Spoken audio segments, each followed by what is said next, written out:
Season 2 of Darkness is a 6-episode podcast examining a series of package bombs that exploded at homes throughout the Austin, Texas area in 2018. The bombs killed 3 people and injured 6 more over a period of nearly 20 days, causing fear to envelop the city during Austin's biggest festival. Hosted by Ashley Miznazi and produced by the Drag Audio Production House, you'll hear emotional stories of resilience from the survivors of these crimes, accounts of pain and recovery from the victims' loved ones, and the questions they still have 3 years later. The podcast takes a closer look at the efforts of law enforcement officials who work to stop the bloodshed, with interviews with the lead investigators for the FBI, ATF, and Austin Police. You'll also hear about how the bombings exposed Austin's racial wounds, as members of Austin's Black community felt they were being targeted by the bomber and ignored by investigators. Listen to Season 2 of Darkness on Apple Podcasts, Spotify, or wherever you listen to podcasts. Well, hey, hello, everyone. Hey, listeners, and a special hey, bonjour, hola to our patrons out there who we love so much. Special shout out to 2 new patrons this week, Arena and Kiana. Patrons, this is a reminder that we do a book giveaway the first Tuesday of every month. That's the schedule now, I think. Yeah. So this next book will be given out on April 5th, 2022. It is 9 Bar Blues by Sheree Renee Thomas, who we definitely are going to try to have on the show at some point. But if you would like to be a patron and join the Patreon, you can find the link to the Patreon in the episode notes. So if you're looking at this on Apple Podcasts or Spotify or wherever you get your podcasts, you can just scroll down. I always put the link to the Patreon in the notes. It's also on our Instagram and all the tings. So join the Patreon. Be one of our favorite people in the world. You can join for $1, $2, $3 a month. Now let's get started with the show. I don't know why I snapped. I only do that on... I only typically do that on voiceovers, but here we go. Welcome to the Sci-Fi Side under the Believe Podcast Network. It's a podcast about Black science fiction and fantasy and staying on the same page of our marriage, baby. Today for episode 77, we'll be discussing Master, starring Regina Hall, directed by Mariama Diallo. Mariama Diallo. I want to jump in real quick. You actually can jump in because guess what? You didn't interrupt me during the Patreon shout out. You did not interrupt me during the intro of the show. So say what you got to say with your cute self. So you know how you say staying on the same page of our marriage? You know, I think it's sort of unreasonable to stay on the same page in marriage or in life. So I think we should really change that to say, no, I think we should say, in staying in the same book of our marriage, as long as we're reading the same book, or maybe even like in the library together. Okay, well, why don't you say the full intro how you want it to be said? You know, a podcast about a podcast about Black science fiction and fantasy, podcast about a Black and her husband. A podcast about Black science fiction and fantasy and staying in the same book of our marriage. But nobody says like, hey, are we on the same book? They don't say that. People say like, are we on the same page about this issue? Well, there was some person at one point was the first person to say, are we on the same page with this? Well, I'm going to be the first person to say, well, probably not, but are we in the same book? Or are we in the library together? It just doesn't slap the same. But if you can make it work with the alliteration and all those things, I'll do it. But that one does not roll off the tongue. Well, I think it's a better metaphor personally because we're obviously not on the same page in most situations. I know, but that's we're reading the funny the same part. book. That's the funny part. We're reading the same book. It's called comedy. It's comedy. Right. What I'm saying is funny too because people are like, Is it? Are you? Are you? Speaking of are you, how are you? You never asked me how I'm doing, so how are you? Great. I'm doing quite well today. We are recording the episode after you got off work, which I was a little worried about, but nights are just getting hard for me. It's true. My back is aching. Yep. I would say my bra too tight, but I'm not even wearing bras these Bras days. are long gone. Bras are canceled. Burnt. We have a baby due in what? Second wave feminism. We have a baby due in 24 days. Not soon enough. So it's so close, but yet so far. So I'm doing my best to, I look at you sleeping at night and I want to hit you. It's really hard. I won't, But I'm glad I'm you have the impulse there, control. I sit there sleeping uncomfortably, and you're just snoring, Oh, and you're just counting sheep, uh-huh. and you're just loving life, and it's I am. like, how could he? You Yeah, know? I understand the feeling. So yeah, okay. But am I good. going to change? No. Right. It's just hard looking at you, just like skip around all day, smiling, Speaking of which, when my vagina just hurts. without you bringing this up, I would never have noticed that you wore the same thing when you went to bed last night and this morning and this evening. I would have never noticed. I had on a different shirt from when you went to work versus okay. when you came home. I still wouldn't have noticed. You know why? Because your smile just radiates everything else. It just You're doing a fills good everything job. else. See, this is the energy I need you to stay on. I'm staying on this energy. You You know are. why? Because you give me this energy. You've been working out too. I have been working out. I mean, you look amazing always, but I think I really do think that your workouts improve and boost your mood. 'Cause you did a 100%. major workout yesterday that I'm super sad I wasn't able to go to. It's okay. I prefer actually running races on my own. So I did the Shamrock Shuffle, which is a big Chicago race, and I did that yesterday. And I prefer just going, running. We actually had some friends go, and I was like, you know what? I don't want to meet up with. I don't want to meet up.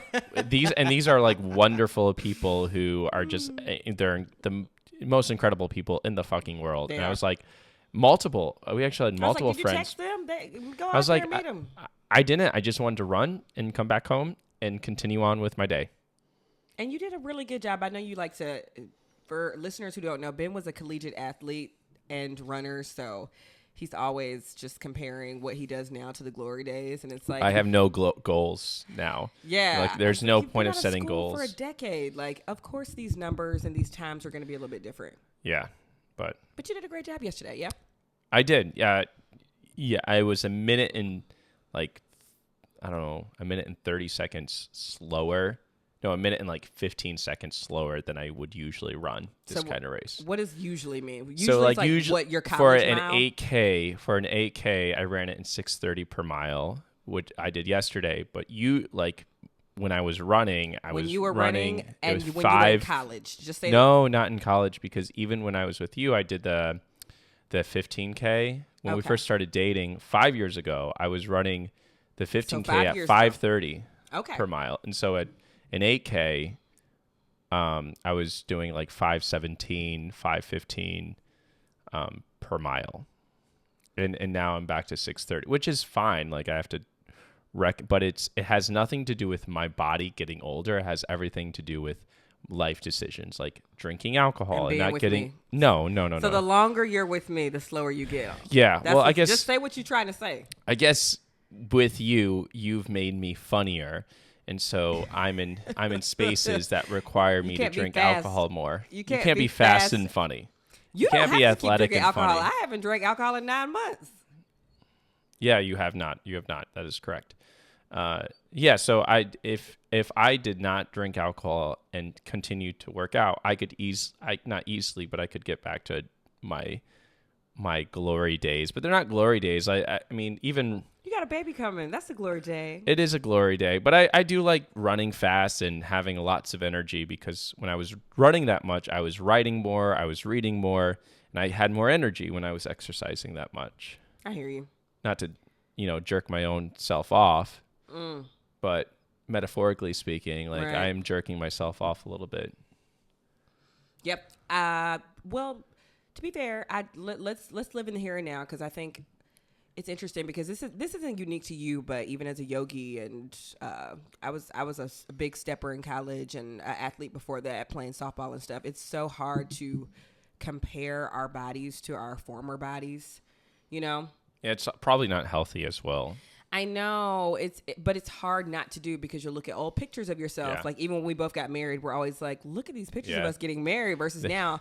But there's our wedding photos over there, and I just look very different. I look more but we're in a really good place, and athletic.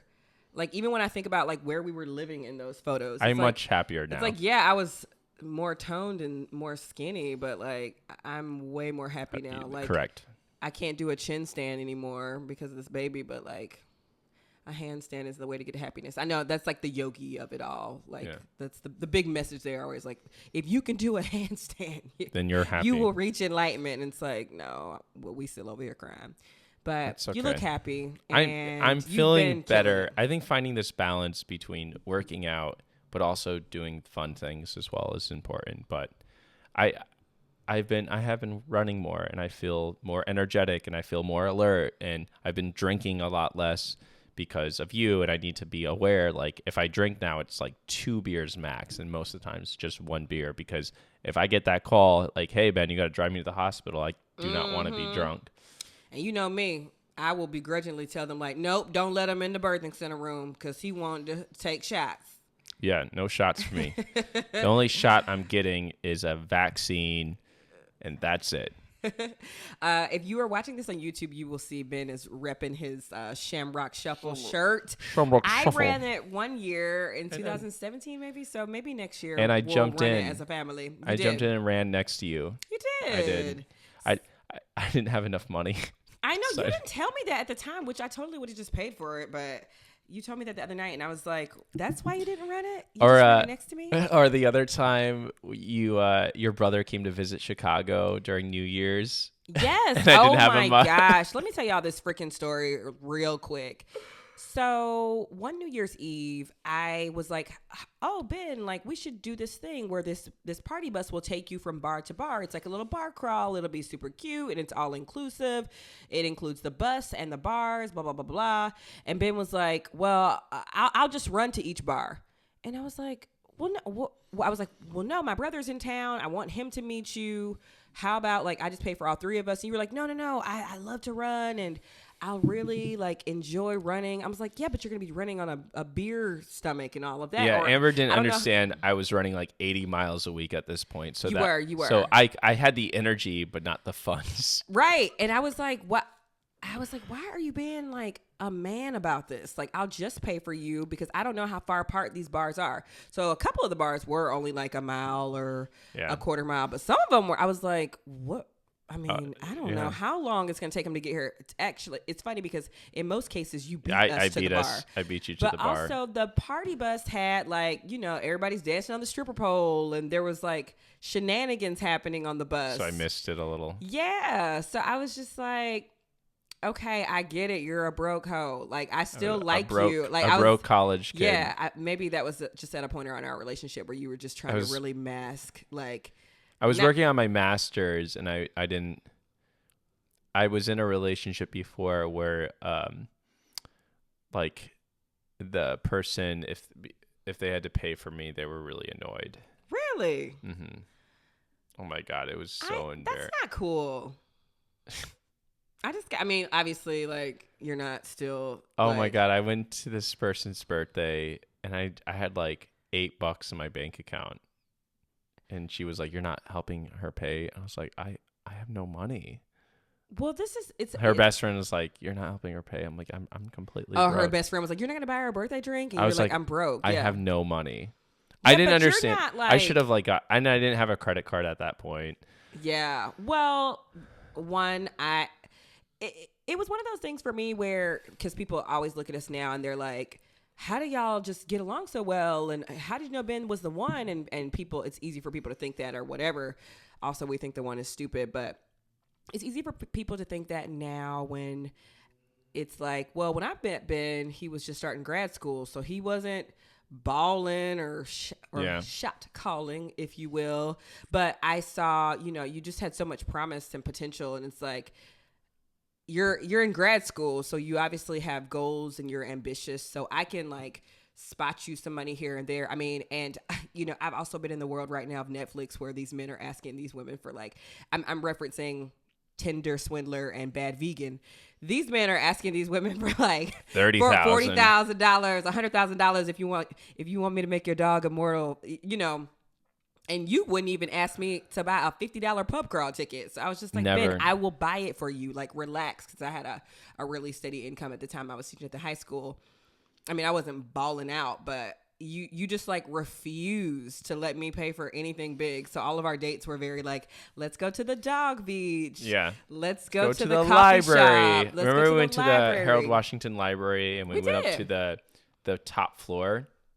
Yeah, Remember they had and that, it was fun. Yeah. Well, because you were still creative, and that's why, when people are like, I can't date this guy, he's super broke. I'm like, there's broke, and then there's just like lack of creativity, lack of promise, lack of vision, I think there's broke and then there's broke ass. I was broke, but not broke ass. I also broke is a mindset, right? I didn't have money, but that didn't mean I was broke, right? I could still be creative and do things and find like cheap tickets or like, And you still put in effort. Like there are men, they're like, well, I can't go, I'm broke. It's like, you're like, well, I'm going to go. I'm going to run to each bar and I'm still going to be there and make y'all laugh. Like you still, hell yeah. I don't know. Those were like, as shitty as it was then, like we still, like you never missed a date and we had a good time. And we're still having a good time. And speaking of- now I have money. Yes, you do, baby. And I'm more miserable. Just kidding. Oh, okay. Well, just kidding. Your that child's was going to be here in 24 days. Yes, so you no, got 24 days to get happy. Speaking of of the word good, I'm introducing a new segment of the podcast right now. New segment. And I want you to stick to it. We don't have any Apple Podcast ratings to read this week. Y'all need to fill out some more Apple Podcast ratings. No, we so appreciate all of the ratings that you've done so far. But if you have not given us a little shout out on Apple Podcasts, go forth and do that. But in lieu of that, we have a new segment I'm calling The Patrons Got a Point. So last week on the Patreon, we basically asked a question, and that question was, how do I, as Ben's wife, compliment him or acknowledge the thing that he's doing without placing a value judgment on it? A value judgment meaning calling it good or calling it great. So here's a non-example of what I shouldn't do. So Ben washes the dishes. I come in and was like, oh, Ben, you did a good job with the dishes. The word, oh, Ben, you did a great job with the dishes. That is something that I want to start shying away from. So I asked the patrons like, hey, I'm, the former high school teacher in me keeps saying this sentence. So what is a way that I can acknowledge what Ben has done without putting a value judgment, good or great, on it? So I pulled 4 of those from the comments that I saw. This one is from Rise Talks for the Tax Pro. We love y'all over here at the South by Side podcast. She said, LaShawn said, it makes me feel so good when you help around the house. I appreciate you, love. So that's one way I can say, like, if Ben's washing the dishes, like, it makes me feel good when you help around the house. Still kind of using the word good, but I appreciate you is a great way to just not place like a good or great on the situation. Chanel says, and I'll also acknowledge that some of these were a little bit longer, but I just shortened them for this little, the patrons got a point segment. Chanel said, I would just say, thanks so much for cleaning the kitchen. I appreciate you. Focus more on recognizing the act than the manner in which the act was done. Yeah, because I'm never cleaning the kitchen happily. What?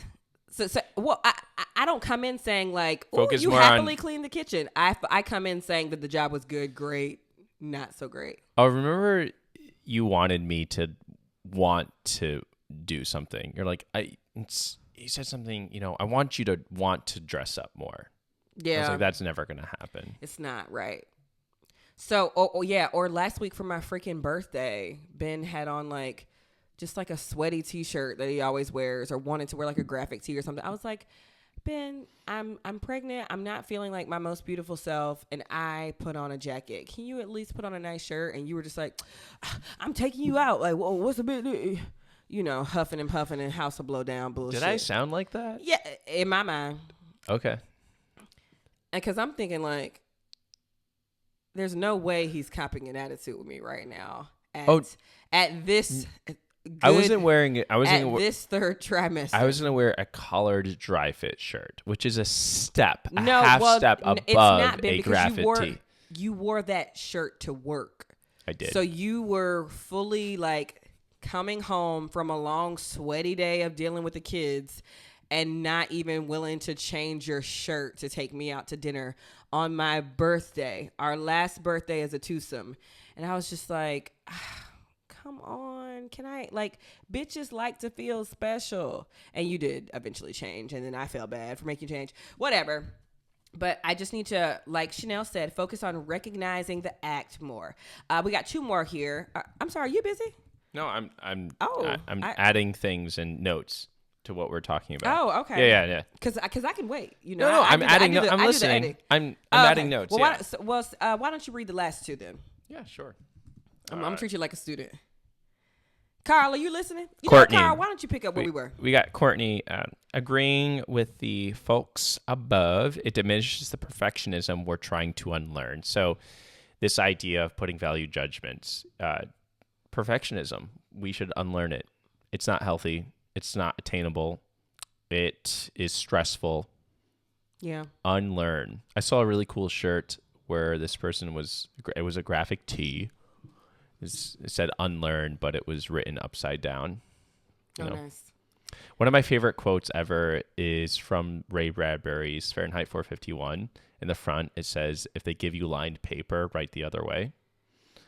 I'm sure I love that. That's sort of my life. Your mother loves that as a child. Yeah. Someone gives you lined paper, don't write in the lines. Write outside of them. This motherfucker just trying to be different. Yes. Hell yeah. And then read the last one for me, would you please? Hannah says, "A simple, I appreciate you, and this time we have together is quite nice." I like that. Hannah also talked a little bit about just being a parent of 2 kids and acknowledging, like, we were supposed to share the damn chores. You know, Hannah didn't say that exactly, but I embellished there a little bit. But it's like, I shouldn't even have to thank you because you know, I used to love saying to you, like, well, I don't clap for a fish for swimming, Ben. Yeah. And now I started clapping, and you were like, but you're clapping too loudly because of the... I'm just like, oh my God. That's my mom used to say growing up. Like, well, why? I was like, well, look, I brought home an A+. And she's like, do I clap for fish that swim? No. I was like, yeah, but this is a really hard test. Anyway, so thank you, patrons, for chiming in there. I'm sure something will come up in the podcast where we will have some other corners for us to discuss and discourse. But that was super helpful because I'm not I've only been married to you, 3 years? We've been together 7, almost 8 years. So I'm not an expert by any stretch. And so we love getting solicited feedback from y'all on the Patreon. And with that being said, let's take a quick break so that we can jump into Master when we pop back in. Baby, it's cold outside. And you know that winter weather can leave your skin feeling ashy, crusty, dry. So what's the solution? Quench your thirsty skin and leave it feeling satin smooth with OUAI Melrose Place Body Cream.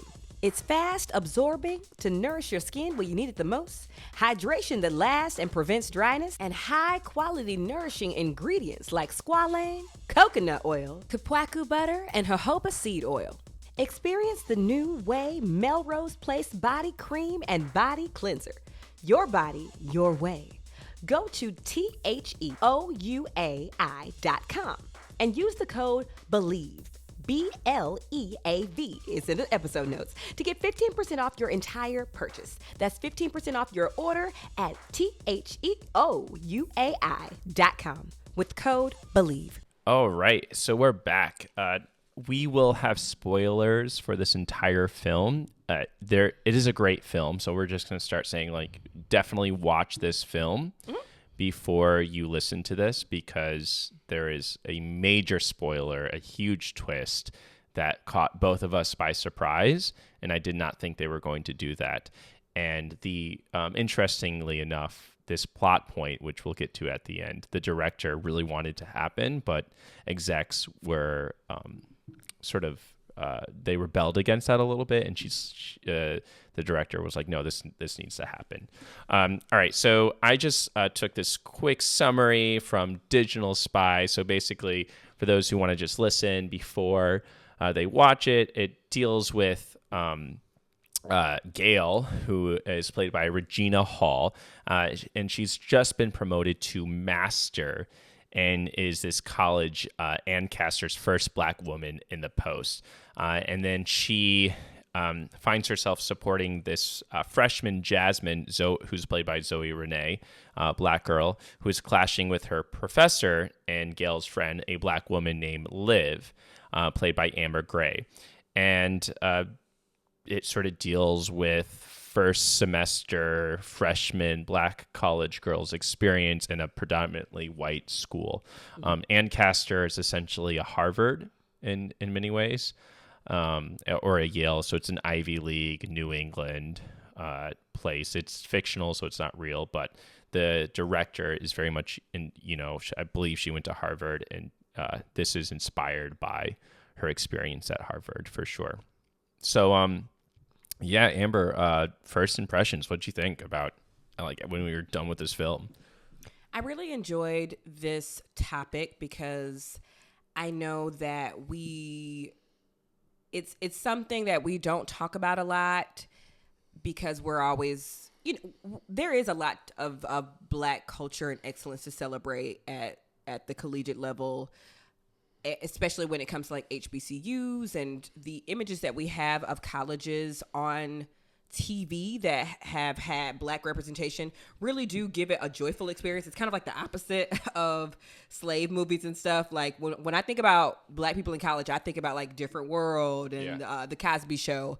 And so when we do go to college, I'm somebody who went to a PWI, went to the University of Georgia. When we do go to college and it's not an HBCU, you're like, what happened to all? Yeah, it almost romanticizes it a little bit. And yes. And you're the only Black girl on your floor and one of 3 Black people in your classes. Thankfully, the community at UGA was really small, and we even named ourselves Booga, Black UGA.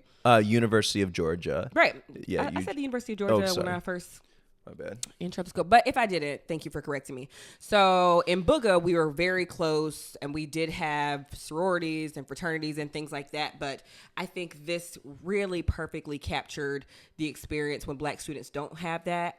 I'm also, as a former high school teacher, the last year I taught high school, I was a college counselor, and we had so many kids who went to, got a full ride to University of Vermont, got a full ride to Boston College, got a full ride to Northwestern, and then sometimes would drop out junior year, senior year, and they're carrying the weight of the world because they're like, I'm the first in my family to do this, but my God, like this, I just wasn't prepped for this culture shock because I am from the South Side of Chicago or what have you. So I'm really glad that this film addressed, because this film is horror.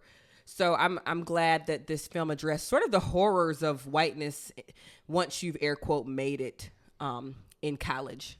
What did you think about it? I loved it. I did love the film. Sorry. I just thought it was a good, I think what I found sort of intriguing and sort of an essential question this film explores is, how do you deal with belonging and acceptance when that acceptance and belonging is only partial and incomplete? And so Gail becomes this master, and everyone refers to the person as master. So you're playing with this phrase master, and she's in this home that has always been run by white men for the most part. And there's pictures in the home, and she is oftentimes going through stuff, and she sees a picture of like a Black servant, and she's reminded of that. Or she sees a picture of, someone associating Black people with apes, and she's seeing this research, like old research papers, and she has these haunting dreams while sleeping in here. And there's this rot that's just hidden underneath this building she's in with all this history of oppression. And so in her mind, Gail thinks like, oh, now she has all this power as a major faculty, and she can now even support her friend Liv to get tenure, who's the other Black professor there as well. And so you're sort of left with this question of like partial acceptance. And it's just so interesting because so many people who think they have, integrated, or they think that they've assimilated, there are these moments where you're brought out, you're totally ripped out.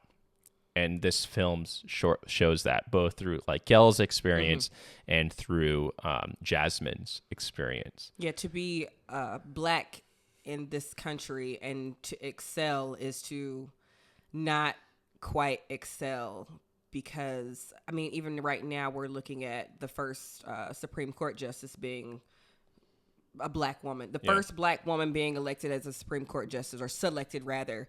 And there's, I have not been doing my research on this, but I just know that she's the first. And there's already tons of discourse about like, the same Kamala Harris. It's like, she's been just as toxic for the black community as white men. Like, we can't just celebrate her because she's black. And it's like, you're never just going to quite make it. And I'm not saying I'm picking a side either way, but it makes, I am. It makes me happy that like, this is one of 3 black people to ever be named to the Supreme Court, and she's just getting an onslaught of backlash. Shit, I said it right.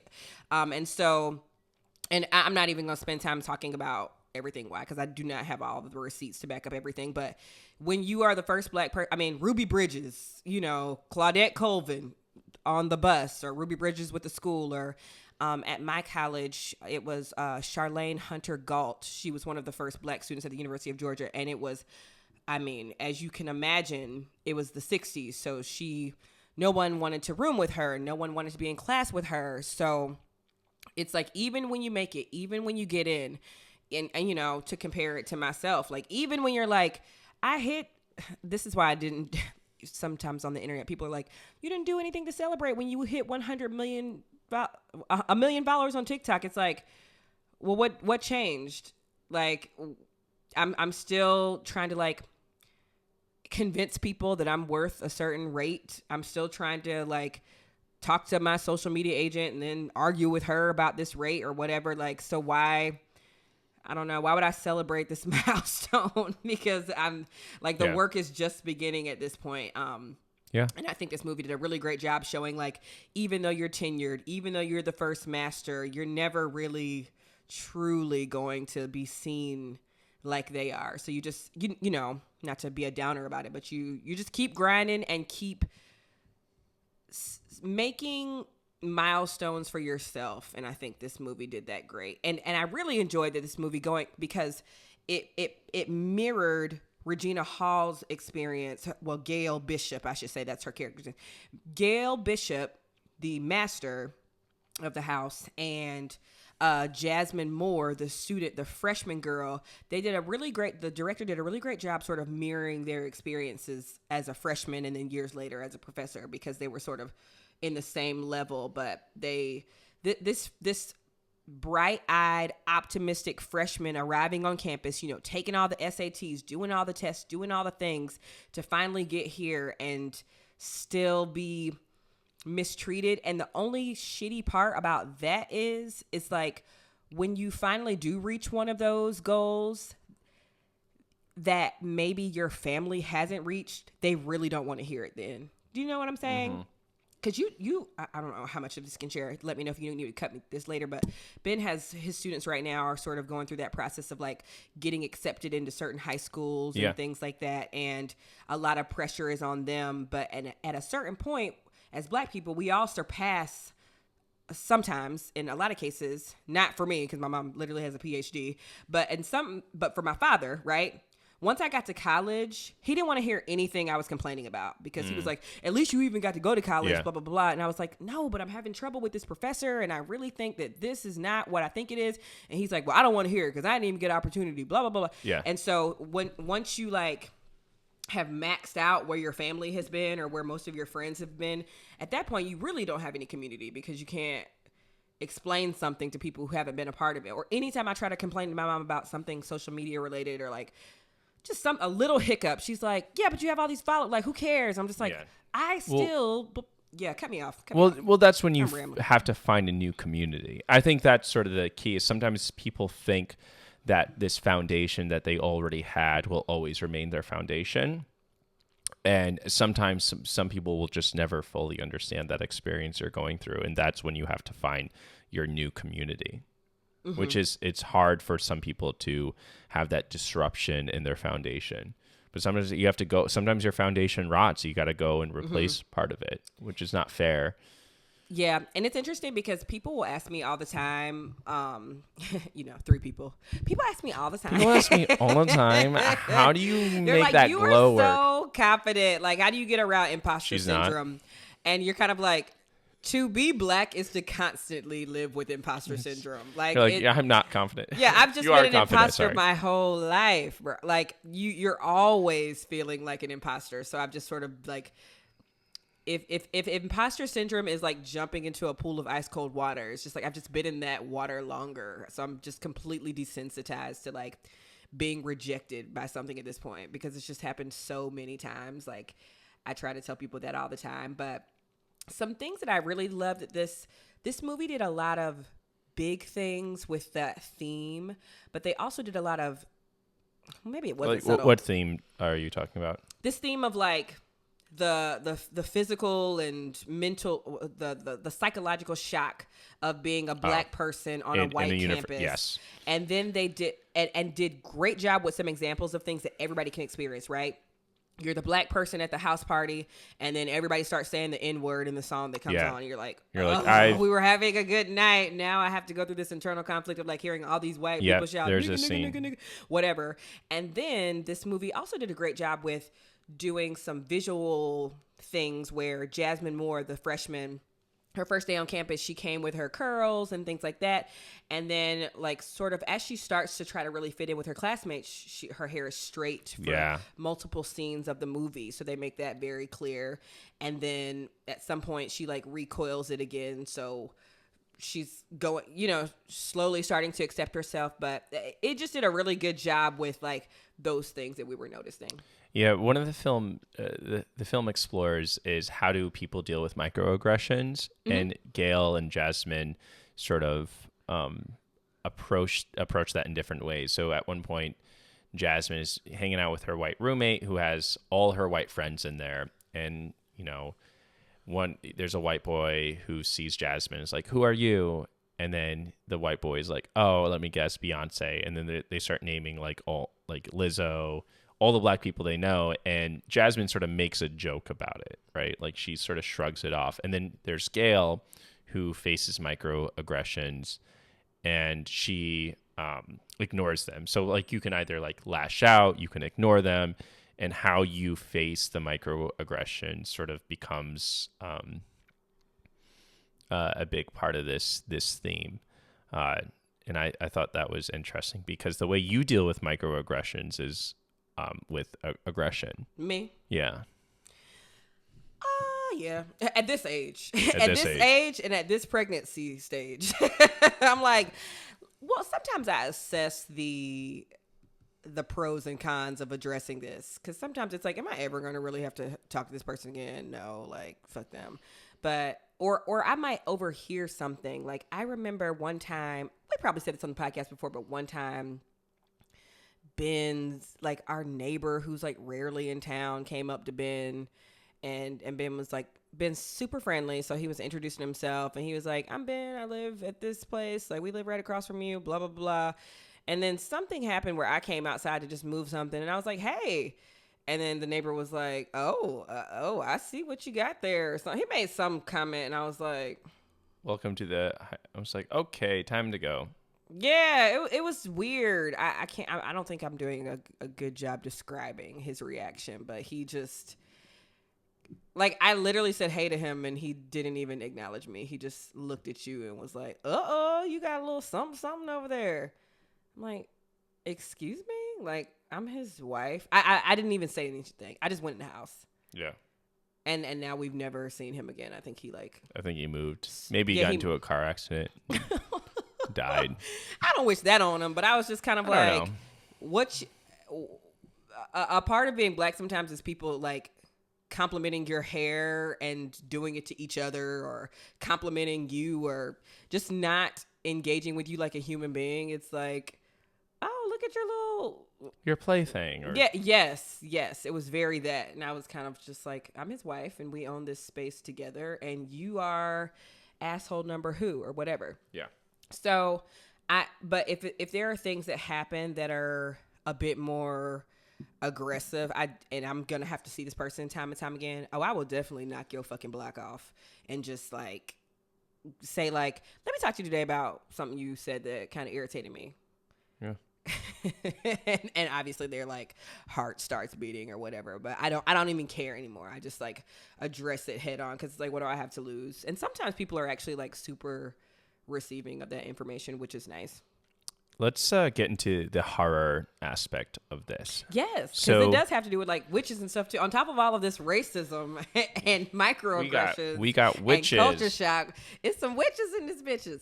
So Jasmine essentially moves into this room that is supposedly haunted because this girl named Treasure like hung herself or whatever. Or Margaret, or every year. I think Yeah, that's it's like someone dies in this room. Mm-hmm. And as soon as Jasmine moves into this room, she starts having these horrific dreams of like, oh, they're very terrifying. Like I got goosebumps, and she ends up waking up with like marks on herself. And one of the dreams is a hand sort of like scratches her arm, and she wakes up with like massive scratches on her arm. And another dream, she wakes up with this, witch coming through her window, because there's this whole idea that there's a witch haunting the grounds because this witch was killed and burned, in the 1600s. So she's having these dreams, and meanwhile, as she's having these dreams, Gail is also having dreams and seeing like visions and stuff inside the master house. All of that's happening while Liv, who is this black professor trying to get tenure. We'll get there. Yeah. We Yeah. ain't there yet. We'll get there. This black professor trying to get tenure, and Jasmine is brilliant. She's from the suburbs, and she writes a paper exploring the Scarlet Letter, but doesn't really write it through a critical like race theory lens. She decides to use a different lens to write her paper, which you can read Scarlet Letter through a critical lens, or you could read it through, new criticism. Being racialized. Well, there's just different ways to read a text, right? You can read a text through a queer lens, or you could read it through a Marxist lens. Right. And so Jasmine writes her paper that's not through a critical race theory lens, which is fine, like whatever. And she gets like an F on it. And she's like, my writing, she's like, my writing is good. So she confronts this black professor, Liv, and Liv is like, well, you didn't write about race, and you didn't write about these things. She's like, I didn't want to go that route. Like, and or she was claiming that like the Scarlet Letter. Did you ever read the Scarlet Letter? I have. It was more like high school. Yeah, I read it. But I recognize that they probably needed something that was like general knowledge. But right. yeah, she probably analyzed it through a feminism lens. Yeah. Because So the Scarlet Letter is about like, what was it about again? It's wore that about letter A on her chest. It's or, about a woman in a Puritan town who has a child out of wedlock. Yes. But it turns out it's this pastor who was the one who's the father. Right. So she was probably writing it through a religious lens or a womanist lens. Yeah, a feminist lens, yes. probably. And so she confronts, and she ends up saying that her grade is unfair, and so she applies for this grade to be taken away. Yeah, like an appeal. And to prove an appeal. And the film does such a great job because so as that is happening, there's these strange events happening to Jasmine, to a point where at one point Jasmine becomes so haunted because she ends up learning in the 1960s that this woman kept a journal and was having similar visions that Jasmine is having for today. Mm-hmm. Margaret.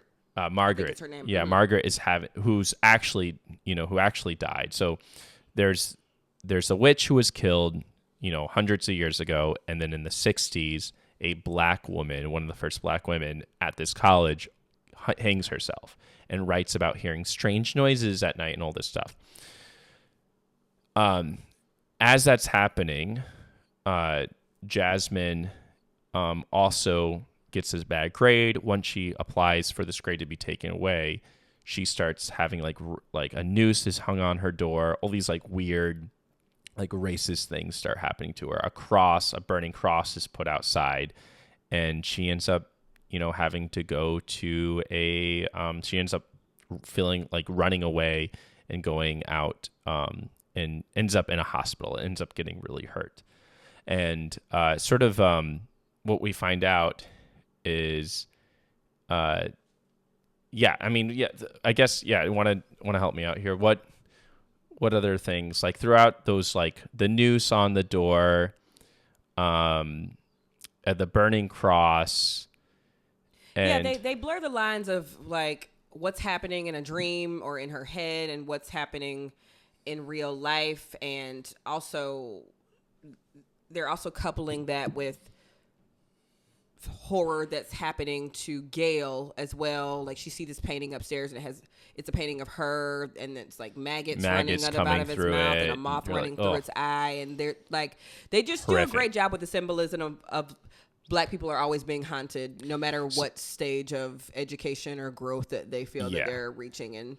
So fairly early on, I was like, oh, Liv is the one. Yeah, that's the scariest part of the movie. Like, Liv is the one doing these racist things. Like, Liv sets up the burning cross, because the burning cross happens. Yeah, that's how Ben justified it. Yeah. The burning cross happens after, and the noose happens after Jasmine, claims that she's been given a bad grade because of, she's not writing through the lens that the professor wanted her to write. And I found that so fascinating, because there's this tension between Liv and this, the student Jasmine, because Liv at one point says, like, it's hard to be here, where you come from. And Jasmine's response to that is like, dude, like, where you're Black, from? I'm Black. Like, you don't know where I'm from. I'm from the fucking suburbs. I was valedictorian. I'm from Tacoma, Washington. Mm-hmm. I had a roommate in college who was from Tacoma, Washington. Like, most of my classmates were white. Like, you don't know where I'm coming from. And in that moment, I was like, oh, Liv is a white woman. Right. Yes. Liv. The movie did a really great job. Well, if you're a Black person, you sort of were hip kind of early in the movie that Liv was like the Rachel Dolezal of the movie, because she had these same braids in her head all semester, and they never withered. Her edges were always perfectly laid. I'm like, damn, it's been a winter season, it's been a summer season, you still got these same braids and they just look flawless. This is a wig. You lying, bitch. But she would also do something like, oh, I'm headed home for Thanksgiving. Can't wait to taste those collard greens and yams. You're like, oh. And you're like, Black people just don't talk to each other like that. So that's... She hams up her Blackness. And so by the end of the movie, earlier in the movie... ham-hocked her... There was an opportunity for a joke. She ham-hocked You can't let those go to waste, man. Basically, we find out that there's these phone calls that are happening to Gail. And every time Gail picks up, she's like, I need to talk about my daughter Elizabeth. And actually Elizabeth is Liv. We find out Liv has a white parents, and so Liv has been faking to be Black this whole time, wearing it as a costume, get tenure. Mm-hmm. And then we're left to assume, this is totally open up to belief, we're left to assume that like Liv is the one doing these things, or the witch is the white person who drapes Blackness on and off like a cloak in the night. Yeah. What I found the big question was, because we're not left to this, we're sort of left to our own devices, is Liv the one doing these things to... I'm left to assume, like, because she puts a hood on at the end. Mm-hmm. Liv puts this hood on that we've seen a hooded figure throughout the movie, sort of haunting Jasmine. Like, what do you think about that? I raise you one, and I'm thinking that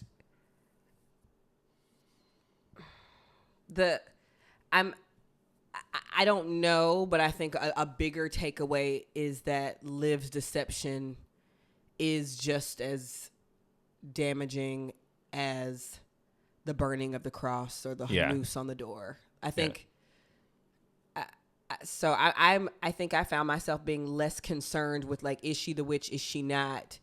And more concerned about like not more concerned, but I took inventory in my mind of these acts are just as brutal as those acts. So I think that's why I'm struggling to answer that question like head on. So her tenure was not part of when they're having tenure discussion, at one point they say like, we're hesitant to give you tenure because a student has said this about you, and they Right. reference specifically Jasmine, and in that moment it's like, oh, like Liv is not going to let anything stand in her way to get tenure. She Right. wants tenure more than anything, so she's going to try everything she can to get rid of Jasmine. Yeah. Which I thought made sense. Like she Right. had a strong motivation. However, Jasmine does kiss her roommate's boyfriend, but I think that's sort of Yeah. like a weak. Yeah. At one point, her roommate Amelia moves out, and then you're like, well, who's the witch now? It could be Amelia. It could be, I don't know. I was just less concerned about Where's Waldo and more concerned about like the implications of Liv getting tenure is like now the damage is just going to continue to be done. Yeah. So how do we rectify that? And I know people are going to be like, you really think like a white girl wearing box braids is the same as like a burning cross? It's like, if this white woman now has the power to like disenfranchise other black people and like jump in and out of blackness, yeah, I do. Like, Yeah. you can And put she a fire uses out. the N-word constantly. She says like, let me Yes. teach. During her tenure party, she ends up getting tenure. During her tenure party, she ends up playing, City Girls and start like rapping. And then that's when like Gail is like, fuck you. You're a fucking liar. And there's this huge moment where, Jasmine is struggling throughout this entire time. And Jasmine feels like someone is chasing from her. So, at one point she's attempting to get away. She falls out of her building. Right. Has to go to the hospital, and Gail confronts Jasmine and says it's everywhere, right? Yeah. Like this racism is everywhere, and don't give up. And so Jasmine comes back to this school, and then 5 minutes left into the movie, Jasmine hangs herself. Yeah. And That was hard. I don't believe Jasmine hung herself. I think Liv killed her. That's where we differ. I think Liv 100% killed her. Like got into the room and killed her to get tenure, because when Gail meets Liv's mom, she says like Liv has the devil inside her, and this idea for someone to that be sociopathic, and at one point she's like nothing will stand in my way. It would make sense that that just gave me chills because I really thought I don't know I think I assumed Jasmine killed herself as a form of like, I'm not afraid, like I'm gonna do it before you do, sort of a la Underground Railroad when we saw that, or her being like I've had enough type. I've of had thing. enough, like I'm gonna, I don't know that, but it would make sense that Liv did, especially with her. Yeah, I hate to be like discriminatory religious wise, but like, because of her like Amish, like they just. I'm not trying to call Amish people killers. I'm just saying, like, they sort of set it up for these, like, puritanical, well, yeah, I don't know. There's just some undertones there of, like, witch trials and Salem and the Scarlet Letter and all of that. Liv's family is, like, Amish people. Right. And, there's just something about those Amish people, Somebody's going to take this clip out of context. Amish are actually quite progressive, yes. considering. They are. I've seen them at, like, abortion rallies and shit. Yeah. It's like, yeah. Oh, okay, yeah. Anabaptists in general, they are anti-war. They're pacifists, hardcore pacifists. Yeah. So they were, from day one, they are against the Afghanistan war. But they look like witches. Like long, like cloak. I hear you. Like it made sense why Liv would have that cloak. It's like, oh yeah, she used to be a part of this, like, religion. Maybe she kept this. One of the ending of the film, you're sort of like, you're not given an answer, right? Right, you're not. And so what we do know is that, like, whether it's real or not, the haunting remains the same, right? Right, and there's this level of like, Jasmine got out, and now Gail will get out. That's why I concluded that Jasmine killed herself. Yeah, that making it's like that I got decision out the way I wanted to. Yeah. And Gail, at the end of the film, there's all these wonderful chapter titles that are like scrawled in sort of like journalistic style, and it's everywhere is one of the chapter titles. But then the last one is I'm not going anywhere, and every chapter title, a character says it, and that phrase ends up meaning something way more. Mm-hmm. So it's everywhere is this idea that you can never escape racism as soon as you think that you've made it through. And yeah, I'm not gonna lie, I didn't need those. Yeah, but yeah, I think it was a nice little touch, those title cards. But at one point there's this wonderful like homage to The Shining where Gail is sitting in the master house and is looking around the room, and she sees, you know, one of the current faculty. She sees his face, and right next to him is his like grandfather's face, presumably. And then she sees a picture of these other masters playing cards, and then she sees them in real life playing cards, and she's surrounded by all these pictures, and she realizes that her being here is actually not changing anything. Like Yes. she's still being part of this system and propelling the system forward. And the only reason she's become master is just to become like a check of the box type of thing. Right. And they do this really good, this wasn't on here, but they have this really haunting and chilling diversity video that they do about my the campus God. as well. That is a nice, creepy touch. And I It's think like right after the cross burning. As Right. soon as this horrific like image. next scene, like, we value diversity and inclusion. Look, and it's like literally 4 people. I really think that this movie did a great job of saying, like, honestly, in order for Black people or marginalized people to feel comfort, we have to create and sustain systems that we've created or environments that we have created. Like, You there's mean no humans way have created? Hu- Or No, you're saying that Black people. you have to create you cannot work within the system that was Right. designed on oppression. And these and design. Yes, and I these cannot- Ancaster College was presumably built by slaves. It had, you know, slaves serving the college at one point, and it had servants, and it denied Black people enrolling until the 60s. And Right. that's the foundation. And even throughout the movie, they show tons of Black people working the grounds, working Yeah. the lunch. Oh, the that was cafeteria. so.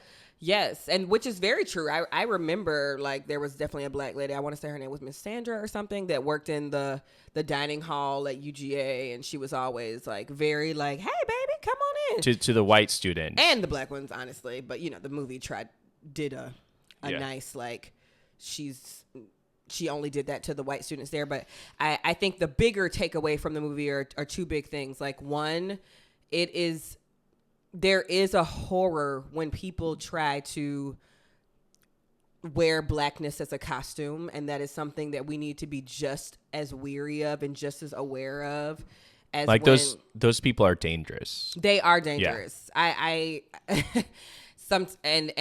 and sometimes they don't even know how dangerous they are. We can say that. And the movie implies that actually they're demon possessed or they're possessed. Yes, and I think like there's an evil on them, which I don't completely like.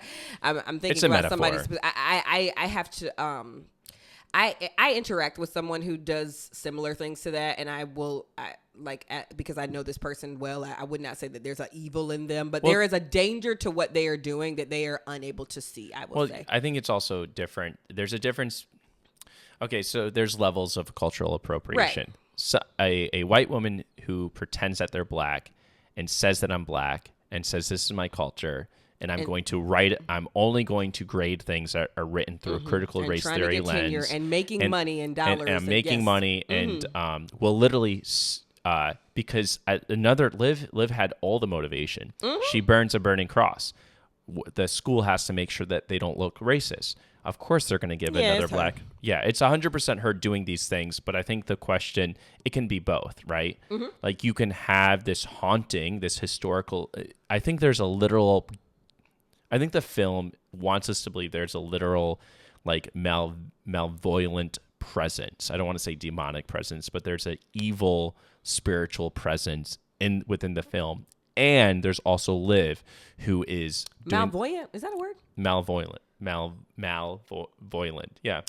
In my brain, you're confusing clairvoyant and malevolent. Wait. Now I'm confused. Malevolent. Oh, I thought that yeah. How do I say it? Let me listen. Press sound on this.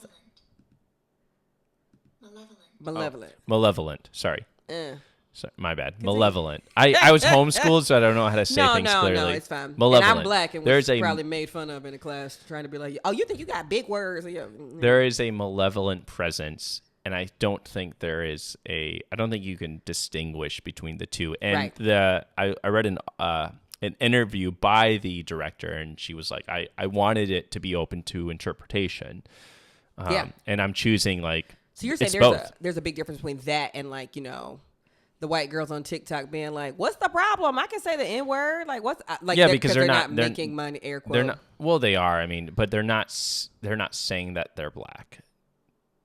Yeah, but they're still wearing blackness as a costume and not acknowledging their wrongdoing, and there's a danger to that. Absolutely. I'm not saying there isn't a danger. I think there's levels of danger. I agree. Right? Like someone like a Rachel, Dolezal, her situation.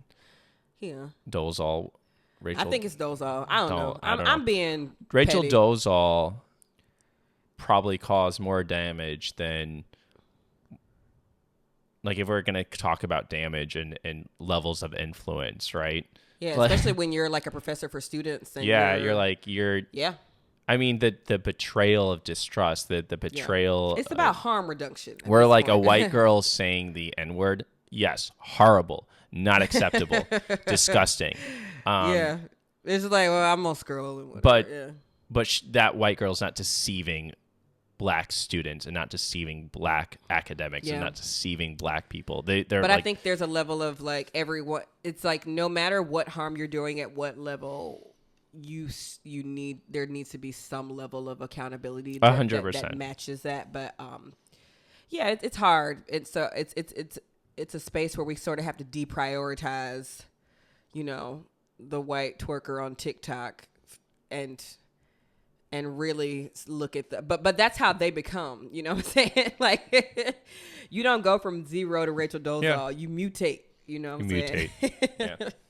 So if we stop the mutants, maybe that'll be done. Let's get to the size real quick because I have two big sides.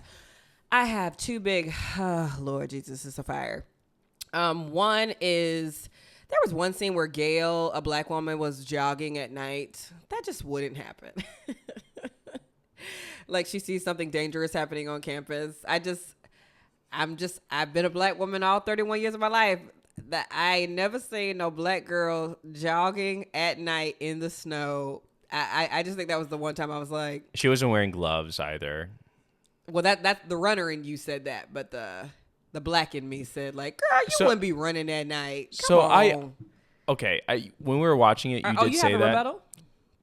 I think to me? That is another element of her intentionally trying to assimilate. Okay.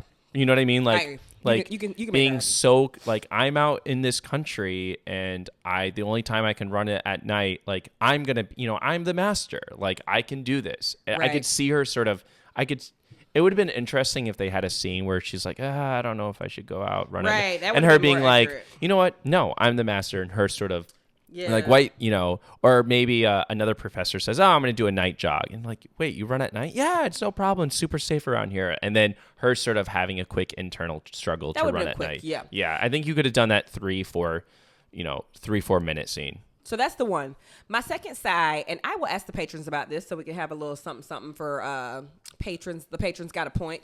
Patrons, hopefully you're listening to the end of the podcast. But I think...